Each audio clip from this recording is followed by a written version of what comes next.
ఇవాళ కేసీఆర్ గారి నాయకత్వంలో ఖచ్చితంగా మీరు ఎన్ని అక్రమ కేసులు మా మీద పెట్టి నన్ను జైలు పంపాలనుకున్నావు అని ఎన్నిసార్లు అనుకున్నా ఖచ్చితంగా మేము నువ్వు కేసులు పెట్టినంత మాత్రాన భయపడేది ఉండదు.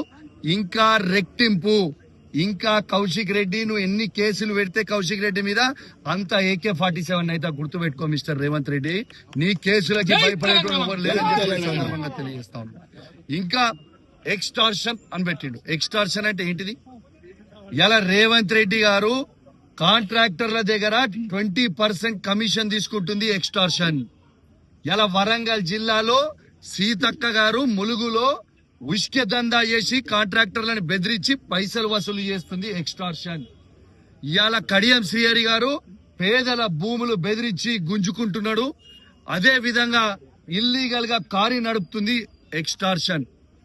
ఇక్కడ ఉన్న శాసనసభ్యుడు, వర్ధనపేట శాసనసభ్యుడు ఇవాళ పోలీసుల దగ్గర పైసలు వసూలు చేసి పోస్టింగ్ ఇచ్చింది. ఎక్స్టార్షన్. బిడ్డ మీ బట్టలు ఇప్పుతారు రేపు మొత్తం బట్ట ఇలా శాంపుల్ చూపించిన రేపు ఎవిడెన్స్ తో సహా ఖచ్చితంగా దాన్ని బయట పెట్టబోతా ఉన్నాను. రేపు ఎవరు ఊహించుకోని విధంగా రేపు ప్రెస్ మీట్ ఉంటది.